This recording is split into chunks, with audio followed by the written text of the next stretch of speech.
अस्सलाम वालेकुम class. Last lecture में जो था वो हमने डिस्कस किया था कि किस तरह से जो है वो डिफरेंट एविडेंसेस जो है वो क्राइम सीन से कलेक्ट किए जाते हैं और किस तरह से कौन कौन से टाइप के डिफरेंट जो है वो एविडेंसेस होते हैं। देन किस तरह से जो है वो डिफरेंट एविडेंसेस को जो है वो लेबॉर्ट्रीज के अंदर जो है वो एग्जामिनेशन उनकी की जाती है, कौन कौन से डिफरेंट स्टेप्स होते हैं। ठीक है, आज का जो हमारा बेसिक टॉपिक है वो बेसिकली है क्राइम या फिर फोरेंसिक लेबॉर्ट्रीज। तो आज हम देखेंगे कि क्राइम या फोरेंसिक लेबॉर्ट्रीज होती क्या हैं, बेसिकली इनके क्या पर्पस या क्या काम जो है वो फोरेंसिक या क्राइम लेबॉर्ट्रीज करती हैं, और देन जो है वो हम डिस्कस करेंगे इसके डिफरेंट फंक्शनल यूनिट्स। तो आज का जो हमारा बेसिक टॉपिक है वो है क्राइम या फोरेंसिक लेबॉर्ट्रीज। जैसे कि आपको नेम से ही जो है वो शो हो रहा है कि क्राइम लेबॉर्ट्री या फोरेंसिक लेबॉर्ट्री, इट्स मीन कि लेबॉर्ट्री है या लैब है जहाँ पे क्या होता है कि जो कहीं पे भी अगर कोई क्रिमिनल एक्टिविटी हुई है जहाँ से डिफरेंट एविडेंसेस की कलेक्शन हुई है, तो वो एविडेंसेस जो होते हैं वैरायटी ऑफ डिफरेंट एविडेंसेस हो सकते हैं। ठीक है, कौन कौन से एविडेंसेस हो सकते हैं? लास्ट टाइम जो हमने देखा था वो हमने कहा था कि हमारे पास या तो फिजिकल एविडेंसेस होते हैं या फिर बायोलॉजिकल एविडेंसेस होते हैं। तो जो डिफरेंट टाइप्स के किसी भी क्राइम सीन से जो डिफरेंट टाइप्स के एविडेंसेस कलेक्ट किए जाते हैं, तो देन उनकी कलेक्शन के बाद जो नेक्स्ट इंपॉर्टेंट स्टेप आता है वो ये कि उन जितने भी एविडेंसेस कलेक्ट किए गए हैं उनकी जो है वो एग्जामिनेशन करना। ठीक है, जहाँ पे उनको एग्जामिनेशन किया जाता है या एनालाइज किया जाता है, तो वहाँ पे के जो लैब होती है वो हमारी क्या बेसिकली जहाँ पे उन सारे के सारे जो भी एविडेंसेस है उनको एनालाइज किया जाएगा, एग्जामिन किया जाएगा, वो फोरेंसिक लेबॉर्ट्रीज या फोरेंसिक साइंस के लेबॉर्ट्रीज होती है या फिर जिसको हम क्राइम लेबॉर्ट्रीज भी कहते हैं। वहाँ पे हम ले जाके अपने डिफरेंट टाइप्स के जितने भी सैंपल्स होते हैं, ये जो भी एविडेंसेस होते हैं उनकी एनालिसिस कहते हैं। अब क्या है, हम कहते हैं कि वैरायटी ऑफ हमारे पास जो है वो एविडेंसेस है, लाइक बहुत सारे कोई हेयर सैंपल हो सकता है, कोई ब्लड सैंपल हो सकता है, कोई यूरिन का सैंपल हो सकता है, कोई ब्लड फ्लूइड हो सकता है, बॉडी का फ्लूइड हो सकता है, सीमन्स हो सकते हैं, साइवाज हो सकते हैं, या फिर अगर हम फिजिकल इंप्रेशंस की बात करें तो फिंगरप्रिंट्स हो सकते हैं, या फिर शूज प्रिंट्स हो सकते हैं, या फिर क्या हम क्या कह सकते हैं टायर इंप्रेशंस हो सकते हैं। तो ये डिफरेंट टाइप्स के हमारे पास वैरायटी ऑफ द एविडेंसेस आते हैं जिनको क्या किया जाता है कलेक्शन के बाद जो नेक्स्ट स्टेप होता है वो हमारा एनालिसिस का होता है, जो कि हम क्या करते हैं लेबॉर्ट्रीज के अंदर जो है वो एनालाइज करते हैं। तो बेसिकली फोरेंसिक लेबॉर्ट्री या क्राइम लेबॉर्ट्री हमारी कौन सी लेबॉर्ट्रीज होती हैं? वो लेबॉर्ट्रीज जहाँ पे जितने भी जो भी एविडेंसेस होते हैं वो कलेक्ट करते हैं और वो उनकी कलेक्शन के बाद उनको जो है वो एनालाइज किया जाता है, एग्जामिनेशन किया जाता है, उनसे जो है वो ऐसी इंफॉर्मेशन कलेक्ट की जाती है जो क्या कर सकती है किसी भी क्राइम को जो है वो क्राइम सीन को जो है वो सॉल्व करने में हेल्प करती है। ठीक है, आज हम देखेंगे कि बेसिकली क्राइम या फोरेंसिक लेबॉर्ट्री के कौन कौन से पर्पस होते हैं, पर्पस क्या क्या हैं, इसके क्या क्या काम जो है या बेसिक फंक्शंस परफॉर्म करती है। तो इसके हम पर्पस देखते हैं one by one crime laboratory के, जिसमें जो फर्स्ट पर्पस आ जाता है वो क्या है? To discover, collect and preserve physical evidences, के जितने भी एविडेंसेस आते हैं उनको कलेक्ट करना, कलेक्ट, प्रिजर्व एंड एनालाइज। ठीक है,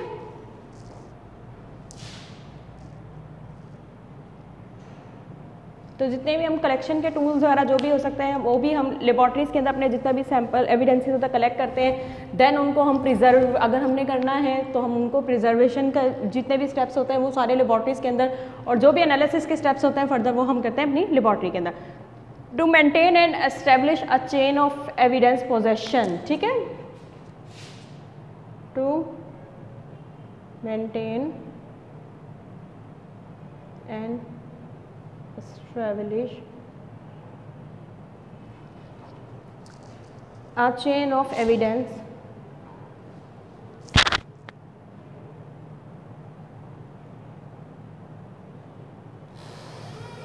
possession। ठीक है,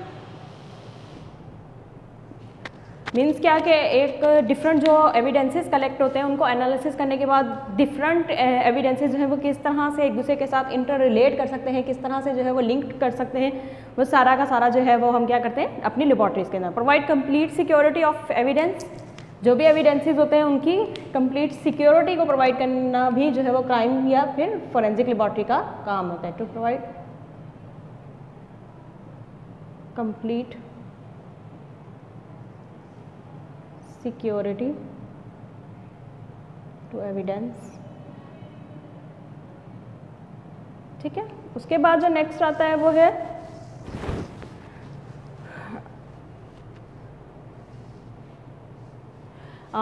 to ensure that evidence is subjected to all useful examination. ठीक है, to ensure that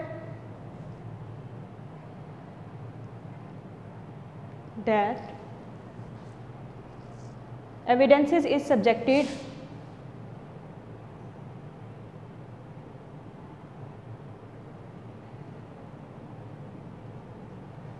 to to all useful examination, to all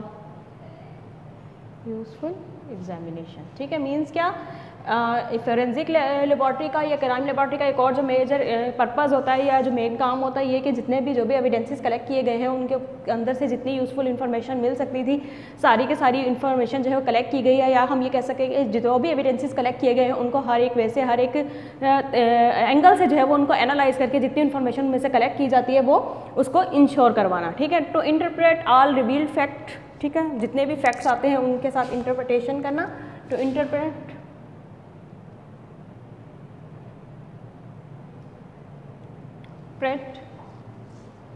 all revealed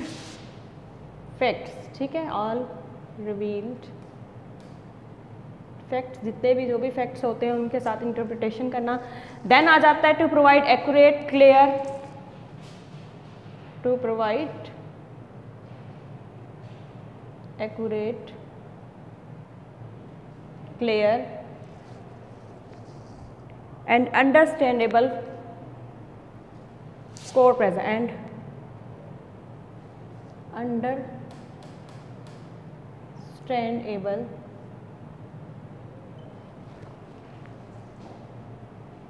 findings, ठीक है। मीन्स क्या कि जो भी एविडेंसेस हैं उनकी जब एनालिसिस कर लिया तो उसके अंदर से क्या एक्यूरेट, क्लियर और अंडरस्टैंडेबल फाइंडिंग्स या जो भी इनके रिजल्ट्स आते हैं उस एविडेंस को एनालाइज करने के बाद उनको प्रेजेंट करना, ठीक है। To furnish counsel and assistance on all technical matters to official responsible, ठीक है। मीन्स क्या कि जितने भी बाकी जितनी भी हम कह सकते हैं कि ऑफिशियल रिस्पॉन्सिबिलिटीज़ आती हैं किसी भी क्राइम सीन के जो भी एविडेंसेज आते हैं उनकी इन्वेस्टिगेशन के दौरान वो सारी की सारी अंडर आती हैं क्राइम लेबॉर्ट्री के, ठीक है। नेक्स्ट हमारे पास आता है कि यूनिट्स जो है हमारे पास क्राइम या फोरेंसिक लेबॉर्ट्री के, क्योंकि हम कहते हैं कि हमारे पास वैरायटी ऑफ एविडेंसेस होते हैं तो उनको एनालाइज करने के लिए क्या होते हैं, डिफरेंट यूनिट्स होते हैं क्राइम सीन लेबॉर्ट्री के या फोरेंसिक लेबॉर्ट्रीज़ के। हर एक जो यूनिट होता है वो डिफरेंट टाइप्स के एविडेंसेस के साथ डील करता है, डिफरेंट टाइप्स की इन्फॉर्मेशन जो है वो रिवील करता है, ठीक है। जिसमें अब हम 1 बाय 1 सारे यूनिट्स देखेंगे, जिसमें हमारे पास फर्स्ट यूनिट जो आएगा वो है फिजिकल यूनिट। तो अगर हम फर्स्ट का नाम दें फिजिकल यूनिट, जैसे कि नेम से ही इंडिकेट हो रहा है कि हमारे पास जितने भी फिजिकल एविडेंसेस होते हैं उनके एनालाइज करने के लिए हम कह सकते हैं कि फिजिकल यूनिट काम करता है, जिसके अंदर हम कहते हैं कि डिफरेंट केमिस्ट्री के ब्रांचेस, फिजिक्स या जियोलॉजी के डिफरेंट प्रिंसिपल्स को या डिफरेंट मेथड्स को हम यूज़ करते हुए क्या करते हैं, जितने भी हमारे पास जो भी एविडेंसेस आते हैं उनकी हम आइडेंटिफिकेशन करते हैं। अगर कोई भी हमारे पास फिजिकल एविडेंस है उनका कंपेरिजन करना है, उनको आइडेंटिफाई करना है तो वो हम फिजिकल यूनिट्स के अंदर करते हैं। डिफरेंट सैम्पल्स हमारे पास हो सकते हैं, लाइक ड्रग्स हो सकती हैं, ग्लास हो सकते हैं, पेंट्स हैं, एक्सप्लोसिव है, या कोई भी सॉइल है जिनको हमने फिजिकली एनालाइज करना है तो वो हम फिजिकल यूनिट्स में जो है वो करते हैं। नेक्स्ट जो हमारे पास यूनिट आता है वो है बायोलॉजी यूनिट। सेकंड जो यूनिट जो काम कर रहा होता है बायोलॉजी यूनिट, जैसे कि नेम से ही इंडिकेट हो रहा है, मीन्स क्या कि जितने भी हमारे पास बायोलॉजिकल हमारे पास एविडेंसेस आएंगे उनका एनालिसिस जो है वो बायोलॉजिकल यूनिट के अंदर होता है, जहाँ पे डिफरेंट जो है वो हम कह सकते हैं कि बायोलॉजिस्ट या प्रोफेशनलिज्म जो होते हैं, फोरेंसिक साइंटिस्ट जो होते हैं वो काम करते हैं और डिफरेंट जो बायोलॉजिकल एविडेंसेस होते हैं उनका एनालिसिस करते हैं, जिसके अंदर जो है वो identification and DNA, profiling of blood stains हो सकता है, examination of other body fluids like DNA के लिए हो सकता है, ब्लड स्पैटर स्टडीज़ हम इसी के अंदर करते हैं, comparison of hairs and fibres जो कलेक्ट करते हैं हम उसका analysis, ID and comparison of botanical material, like अगर वुड्स मिली हैं, यहाँ कहीं पे भी कोई भी प्लांट्स मिले हैं किसी क्राइम सीन से जो कि किसी क्राइम के को जो है सॉल्व करने में हेल्प आउट कर सकते हैं। तो जितने भी हमारे पास बायोलॉजिकल एविडेंसेस आते हैं वो क्राइम लेबॉर्ट्री के बायोलॉजिकल यूनिट्स के अंदर जो है वो एनालाइज किए जाते हैं और वहाँ से जो है वो इन्फॉर्मेशन उसमें से कलेक्ट की जाती है। नेक्स्ट आता है fire arms unit.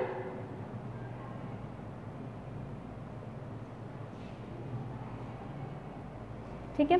Fire arm unit like आपको जो है वो बहुत क्लियरली इंडिकेट जो है वो शो कर रहा है कि फायर आर्म का क्या काम है। एग्जामिनेशन ऑफ फायर आर्म्स करता है, प्रोजेक्टाइल कार्ड, लाइक अगर कहीं पे भी कोई गन शूटिंग की गन से जो है शूट किया गया है तो वहाँ पे जो भी हम कहते थे कि जो भी गन फायर होती है बुलेट, उसकी प्रोजेक्टाइल्स को देखना, उसकी ट्रैजेक्टरी को देखना, जो भी कार्ट्रिजेस मिलती हैं वो देखना, या फिर अगर हम कहें कि कहीं पे भी कोई भी आग लगी है, फायर का सीन हुआ या कहीं पे कोई भी एक्सप्लोजन हुआ है तो उसके रिजल्ट में जो है वो क्या हुई है,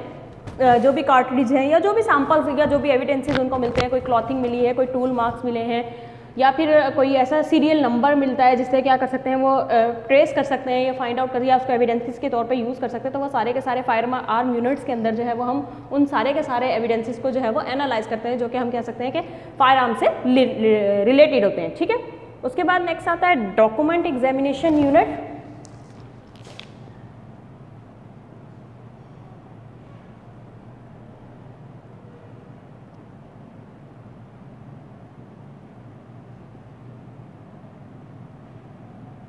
ठीक है, डॉक्यूमेंट एग्जामिनेशन यूनिट भी आपको नेम से बहुत क्लियर पता चल रहा होगा कि कोई भी अगर डॉक्यूमेंट किसी भी क्राइम सीन से मिलता है तो उसकी भी एग्जामिनेशन की जाती है। लाइक अगर कोई डॉक्यूमेंट मिला है उसके पर हैंड राइटिंग है तो उस हैंड राइटिंग को इवेलुएट करना, अगर कोई टाइपिंग से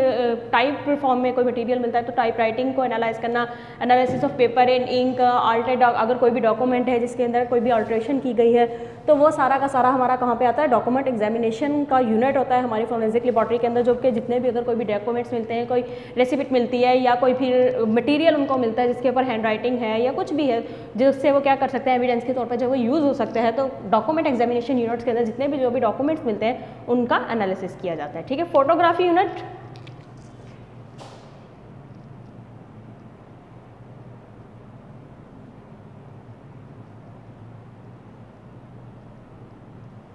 फोटोग्राफी यूनिट जैसे कि नाम से ही पता चल रहा है कि एग्जामिन एंड रिकॉर्ड एविडेंसेस की हम कहते हैं कि जहाँ पे भी कोई भी अगर क्राइम हुआ है तो वहाँ पे सबसे पहले स्पेशली जो है वो क्या किया जाता है कि डिफरेंट जो है वो फ़ोटोज़ लिए जाते हैं ताकि क्या किया जा सके कि उस जो भी हमारा एविडेंस है, जो भी क्राइम सीन है, एक तो उसको रिकॉर्ड कर सकें या फिर जो जो एविडेंसेस वहाँ पे मिलते हैं उन एविडेंस का भी फोटोग्राफिंग की जाती है ताकि क्या हो सके कि हमारे पास रिकॉर्ड रह सके और उस रिकॉर्ड को यूज़ करके क्या कर सके एग्जामिन। तो फोटोग्राफी यूनिट का बेस में मकसद क्या होता है कि जो भी क्राइम सीन हुआ है या जितने भी एविडेंसेस कलेक्टेड हुए हैं, जिस फॉर्म में कलेक्टेड हुए हैं, उनकी जो है वो फोटोग्राफ्स लेना। ठीक है, यूजुअली क्या होता है हाईली स्पेशलाइज इक्विपमेंट्स यूज़ होते हैं फोटोग्राफी यूनिट्स के अंदर एविडेंसेस की एग्जामिनेशन के लिए। लाइक डिजिटल इमेजिंग है, IR है, UV है, एक्सरे है या वीडियोज़ हैं। ठीक है, इसी तरह से वो क्या करते हैं कि फोटोग्राफिक जो कंटेंट जो है वो प्रिपेयर करते हैं फोटोग्राफी यूनिट्स ताकि वो क्या किया जा सके कि अगर किसी भी कोर्ट के अंदर पेश करना है जो भी, ताकि किसी भी क्राइम सीन को सॉल्व करने के लिए कहीं पे भी अगर फोटोग्राफ्स की जरूरत पड़ती है तो वो क्या कर सकें कि कोर्ट्स के अंदर जो है उनको पेश कर सकें। ठीक है, उसके बाद नेक्स्ट आता है टॉक्सिकोलॉजी यूनिट।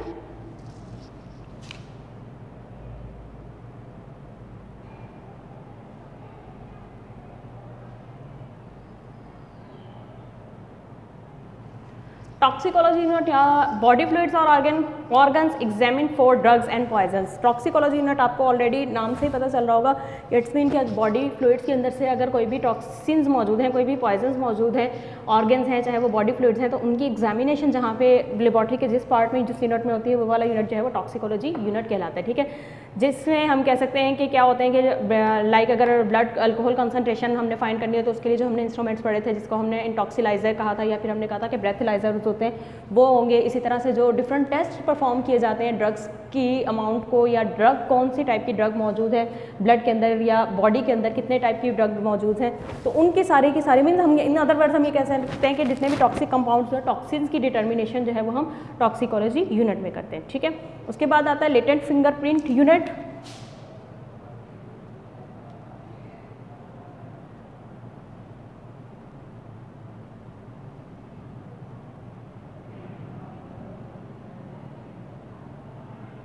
ये भी हमने बहुत क्लियरली डिस्कस किया था लेट, क्योंकि हमने कहा था कि जब भी कहीं पे भी क्राइम होता है तो जो सबसे ज़्यादा डीलिंग होती है वो लेटेंट फिंगरप्रिंट्स के साथ होती है। तो लेटेंट फिंगरप्रिंट यूनिट जो है वो लेबॉरेटरी का वो यूनिट होता है जहाँ पे जितने भी जो फिंगरप्रिंट्स किसी भी क्राइम सीन से कलेक्ट किए जाते हैं, जो एविडेंसेस के तौर पे यूज़ होते हैं, उनकी जो है वो आइडेंटिफिकेशन के लिए जो है वो काम करता है। ठीक है, उसके बाद आता है पॉलीग्राफ यूनिट।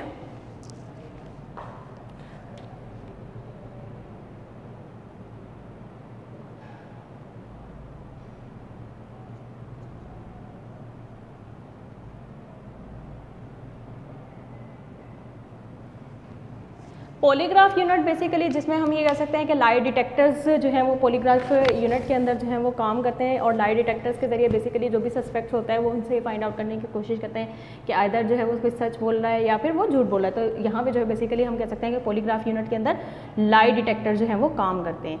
उसके बाद जो है वो नेक्स्ट आता है evidence collection unit.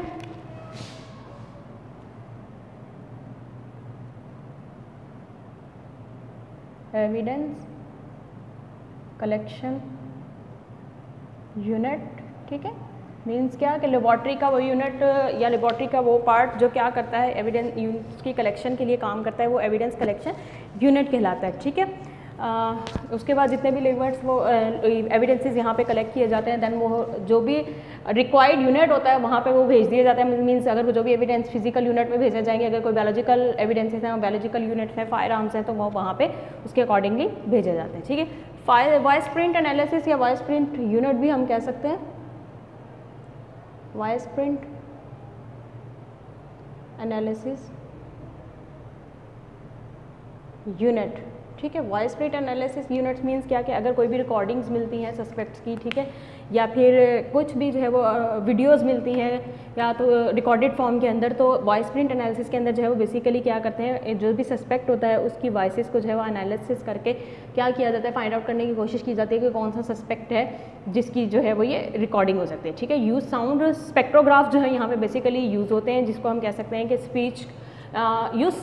sound spectrograph an instrument that transform speech into a visual graphics। तो स्पेक्ट्रोग्राफ जो है वो यूज़ किए जाते हैं वॉइस प्रिंट के एनालिसिस के लिए, ठीक है। यहाँ पे जो है वो हमारा सारा इसका कंप्लीट हुआ, जो हमने बेसिकली देखा कि हमारे पास क्राइम सीन या फोरेंसिक लेबॉर्ट्री होती है क्या, उसके कौन कौन से डिफरेंट बेसिक यूनिट्स हैं जो काम करते हैं, कि जो हमारे पास डिफरेंट वैरायटी ऑफ सैम्पल्स या फिर हम ये कह सकते हैं कि वैरायटी ऑफ एविडेंसेस हमारे पास कलेक्ट होते हैं, तो उनका एनालाइज किया जाता है, ठीक है। नेक्स्ट हम देखेंगे कि जनरल एथिक्स क्या क्या होते हैं, फोरेंसिक एथिक्स भी जिनको हम कहते हैं कि अगर हमारे पास कोई भी अगर हम एज अ फॉरेंसिक साइंटिस्ट के तौर पे काम कर रहे हैं, तो कौन कौन से फॉरेंसिक साइंस के जो है वो मेजर एथिक्स होते हैं जिनको जो है वो फॉलो करना ज़रूरी है।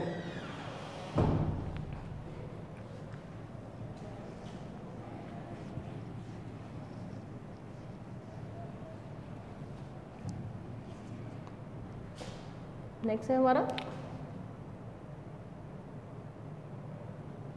फॉरेंसिक एथिक्स, ठीक है। एथिक्स से आपको बेसिकली बहुत क्लियर कॉन्सेप्ट मिल जाता है कि हमें जो है वो किस तरह से जो है वो मीन्स हम कह सकते हैं कि मॉरल वैल्यूज़ या फिर जो भी एक फॉरेंसिक साइंटिस्ट है उसको कौन कौन से ऐसे बेसिक एथिक्स होते हैं जो कि क्या करने उसके लिए फॉलो करना ज़रूरी है। जिसमें अगर हम सबसे ज़्यादा इंपॉर्टेंट हमारे पास जो एथिक आता है वो ये आता है कि अगर कोई भी क्रिमिनल है या कोई भी सस्पेक्ट है या कोई भी ऐसा गिल्टी पर्सन है जिससे रिलेटेड उसके पास कोई अगर इन्फॉर्मेशन है, तो वो इन्फॉर्मेशन जो है बगैर किसी फैक्ट्स के या बगैर किसी उसके जो है वो रिवील ना करे। तो फर्स्ट जो एथिक अगर हम कंसीडर करते हैं वो यही कि अगर इन्फॉर्मेशन जितनी भी होती हैं वो अपने पास उसके पास हम ये कह सकते हैं कि एक तरह से जो है वो अपने पास सिक्योर फॉर्म में रखे, क्योंकि जब तक हम कहते हैं कि फैक्ट्स हमारे पास नहीं आ जाते हम उस इन्फॉर्मेशन को रिवील जो है वो नहीं कर सकते। फर्स्ट इसके अंदर पहले आ जाता है do not confuse scientific fact with opinion in report and testimony, ठीक है। अगर कोई भी क्या आते हैं साइंटिफिक फैक्ट्स आते हैं या फिर जो उसके ओपिनियन है उनको आपस में जो है वो कन्फ्यूज़ ना करे, कोई टेस्टिमनी जो है वो इफेक्ट ना हो। Qualify and explain opinion and conclusions appropriately specially in grey areas, ठीक है। जो भी उसके पास ओपिनियंस आते हैं या फिर कंक्लूजन्स आते हैं उनको वो क्लियरली एक्सप्लेन करे, ठीक है। इसके बाद क्या है लिमिट रिपोर्ट और testimony to the opinion and conclusion that can be properly, मतलब इन अदर वर्ड्स हम ये कह सकते हैं कि जितने भी एविडेंसेस होते हैं उनकी जो भी एग्जामिनेशन होती है वो प्रॉपर्ली एग्जामिनेशन की जाए। ओपिनियंस और फैक्ट्स को अलग रखा जाए, क्योंकि हम कह सकते हैं कि सिर्फ ओपिनियन की बेसिस पे जो है वो किसी को भी हम जो है वो गिल्टी जो है वो नहीं गिल्टी जो है वो फाइंड आउट कर सकते। अवॉइड मिसलीडिंग और एम्बिग्यूशियस लैंग्वेज और टर्म्स इजीली मिस कंस्ट्रक्टेड और मिस, मतलब कोई भी मिसलीडिंग या एम्बिग्यूशियस जो है वो लैंग्वेज यूज़ ना करें। साइंटिफिक फैक्ट्स को जो है वो करना। इसके अलावा जो भी फॉरेंसिक साइंटिस्ट होता है, ठीक है, उसके लिए बहुत इंपॉर्टेंट है कि वो बाइस्ड ना हो, ठीक है। जितने भी जो भी रिजल्ट्स आ रहे हैं जिस तरह से भी आ रहे हैं अकॉर्डिंगली जो है वो उन रिजल्ट्स को जो है वो रिप्रेजेंट करें, ठीक है। नेवर अलाउ पर्सनल इंटरेस्ट और गेन टू बायस और डिस्टॉर्ट आ रिपोर्ट और टेस्टिमनी। जितने भी एविडेंसेस आते हैं उनमें से किसी एविडेंस के जो है वो जो भी एक्चुअल इन्फॉर्मेशन होती है वही रिवील करे, कोई भी बायस रिजल्ट जो है वो प्रेजेंट ना करे। और इसके अलावा कोई भी अगर उसके पास एविडेंसेस आते हैं तो इन एविडेंसेस को जो है वो डिस्ट्रॉय ना करें। नेवर क्लेम रिजल्ट्स और अकम्प्लिशमेंट नॉट योर ओन, ठीक है। तो बेसिकली ये फॉरेंसिक एथिक्स जनरल आ जाते हैं कि जितने भी हमारे पास रिजल्ट्स आते हैं उनको जो है वो अपने पास सिक्योर फॉर्म में रखें, एविडेंसेस को डिस्ट्रॉय ना करें, उनको जो है वो हम ये कह सकते हैं कि ख़त्म करने की या जो भी उसके रिजल्ट्स आते हैं उनको जो है वो बाइस्ड रिजल्ट्स ना दें, तो इन दैट वे हम ये कह सकते हैं कि जो भी फोरेंसिक एथिक्स होते हैं कि जितना भी जो भी रिजल्ट्स हैं उनको जो है वो एक्चुअल फॉर्म के अंदर प्रेजेंट करें। तो आज का हमारा टॉपिक कंप्लीट हुआ, जिसमें जनरल हमने देखा कि फोरेंसिक एथिक्स बेसिकली होते क्या है, जो किसी भी एक फोरेंसिक साइंटिस्ट को जो है वो फॉलो करना ज़रूरी है। थैंक यू सो मच, अल्लाह हाफिज़।